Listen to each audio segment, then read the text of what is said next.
pour faire le point des difficultés de circulation qui sont prévisibles pour la journée de demain, donc pour mardi 26 janvier,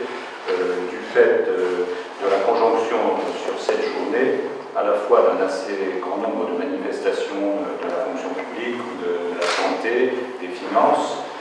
qui vont rassembler de l'ordre de 4 000 à 8 000 manifestants dans l'état actuel des prévisions, et une journée d'action des taxis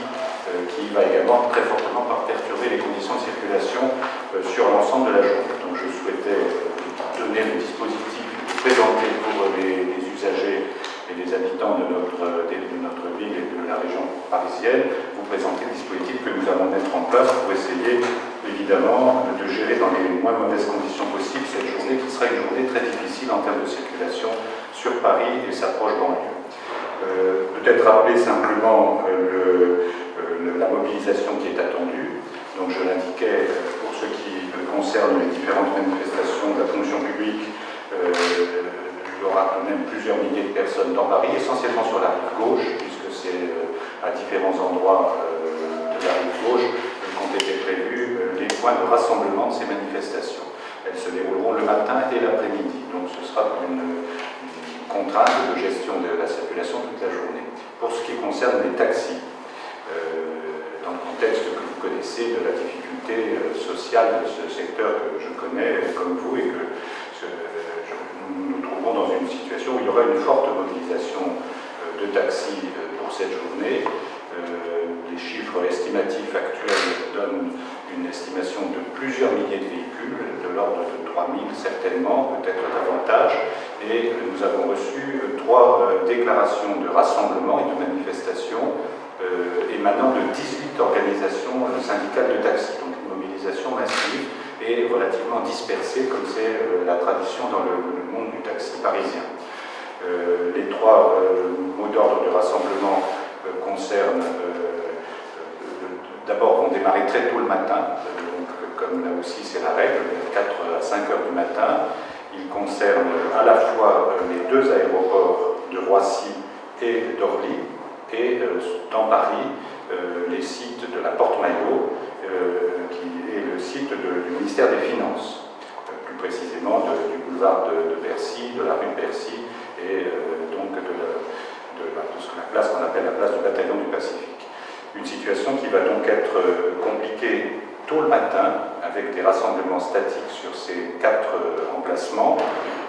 et avec un des cortèges, vraisemblablement, en milieu de matinée,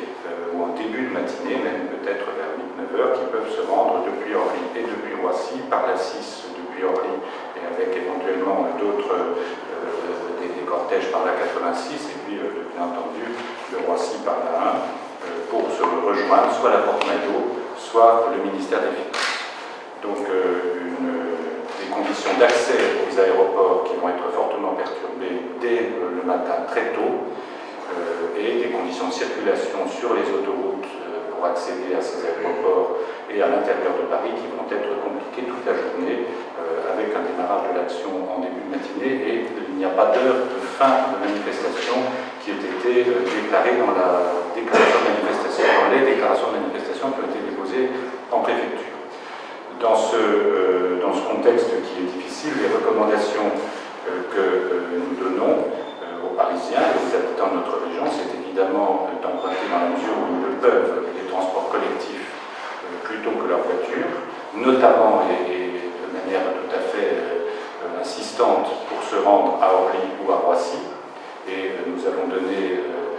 des instructions pour que, évidemment, la sécurisation des transports en commun soit renforcée dès le début du service, donc dès 5 heures du matin, et que, par ailleurs, les opérateurs de la RATP ou de la SNCF eux-mêmes vont renforcer les services. Donc, évidemment, éviter autant qu'il est possible de se rendre par des moyens par automobile sur les 2 aéroports. Et puis, autre recommandation, évidemment, en cas de nécessité d'utiliser sa voiture, éviter autant qu'il est possible la Porte-Maillot dans Paris, ainsi que le secteur du boulevard de Bercy, de la rue de Bercy, donc le secteur qui est situé à proximité du ministère des Finances, qui va être également fortement perturbé.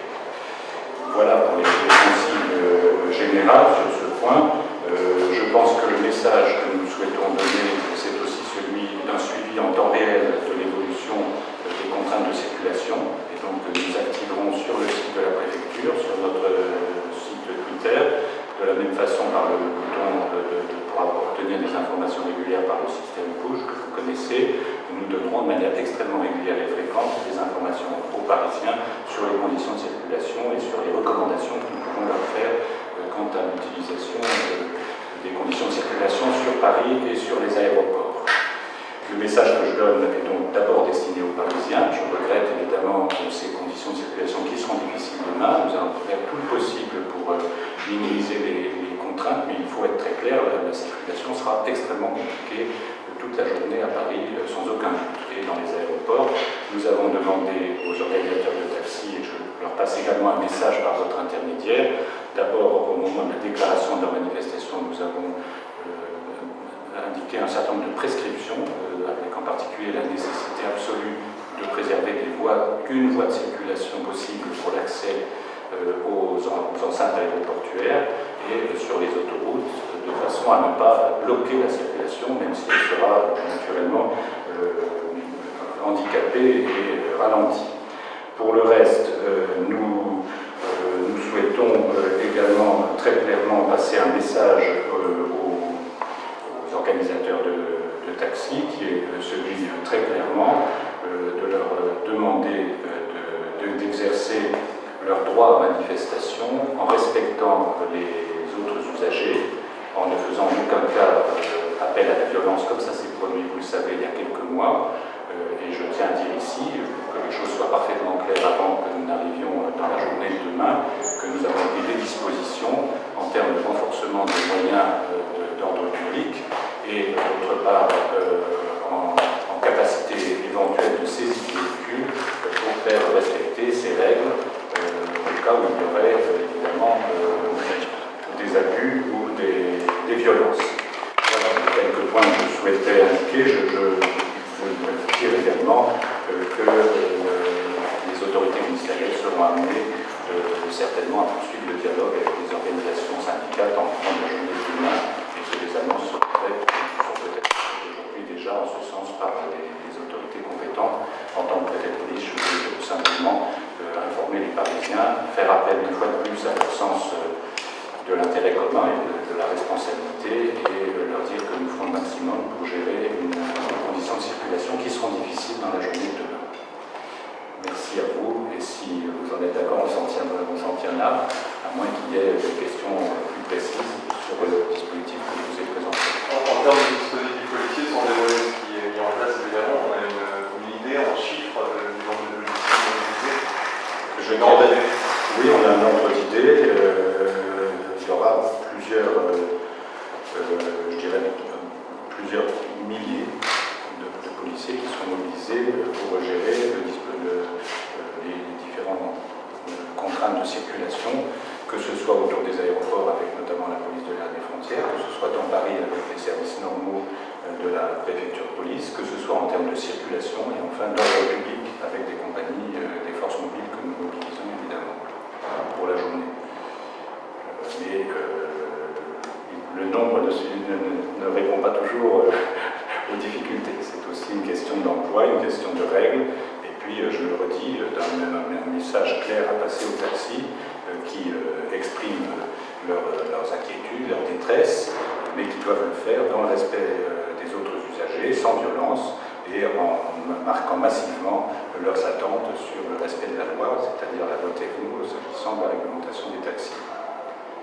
Il peut y avoir, j'imagine, une organisation particulière pareil, sans dévoiler exactement, mais c'est une première grosse manifestation avec de nombreux manifestants, alors qu'on est en état d'alerte. Comment vous direz Nous sommes en état d'urgence, effectivement, depuis plusieurs mois. C'est une manifestation qui a été déclarée, qu'il est difficile de toute façon d'interdire complètement, compte tenu du très grand nombre de taxis. Nous avons posé des conditions, c'est celle que j'ai rappelée tout à l'heure, de façon à ce que le respect du droit à la manifestation puisse se concilier avec des conditions de circulation qui ne soient pas bloquantes et bloquées dans la durée, et effectivement avec une vigilance toute particulière en raison de cette période